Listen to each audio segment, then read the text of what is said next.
In today's note, we're going to be looking at ecological relationships.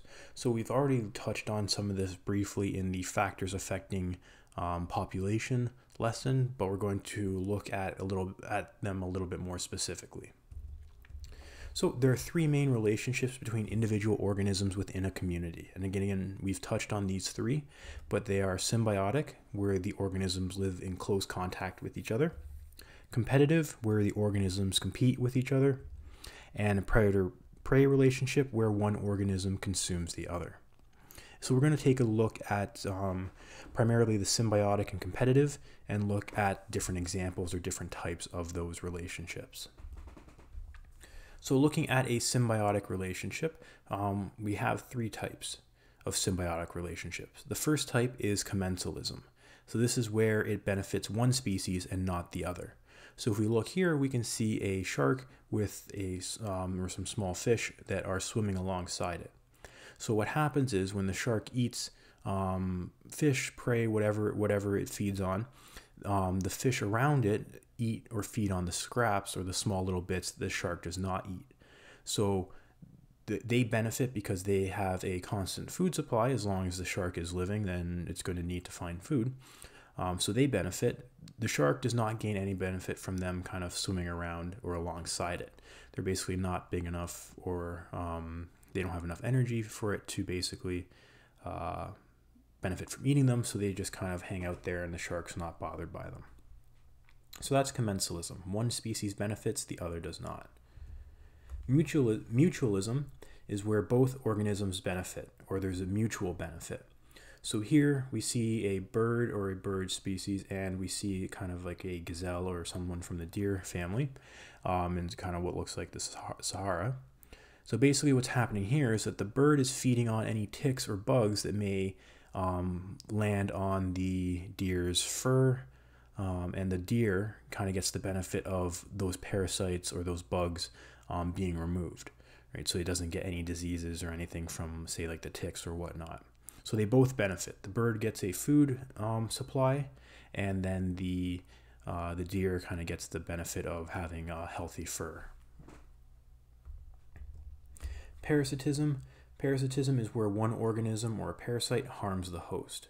So we've talked about this example before in previous lessons, but what we have here is we have an ant that's been infected by a parasite, and what this parasite does is it causes the ant to basically travel to a high location, and then the parasite consumes the ant from the inside out as these spores appear, as you can see them kind of sticking out there.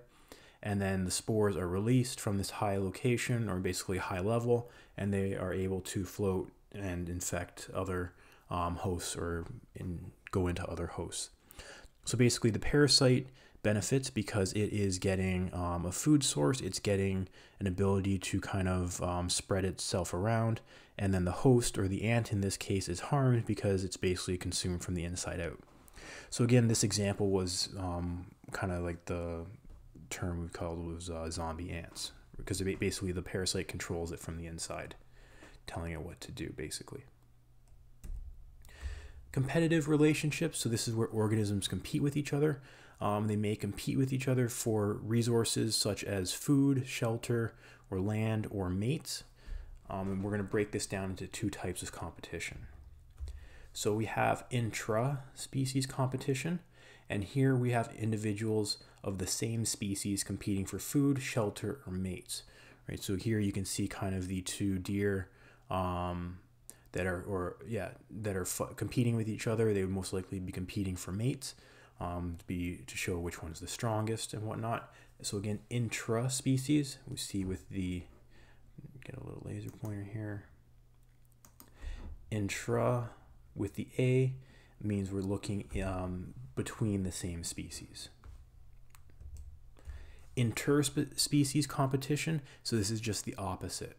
So this is looking at basically competition between different species. So we can see in the picture here, we can see zebras and wildebeest kind of competing for the same resource, which in this case is water at a watering hole. And so what happens with interspecies competition is that as the population size of one species increases, it may limit the density or the size of competing species. Right? So if the zebras pictured here grow, or their population grows to a size where they dominate the watering hole, that's going to limit the water available for other species, which would then overall affect their overall size or population size. So again, interspecies is in between different species.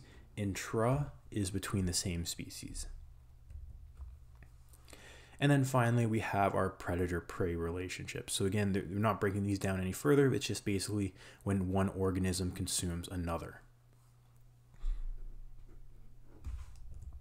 So again, we're just looking at the basic three types of relationships and breaking a couple of them down further, specifically the symbiotic relationships and the competitive relationships.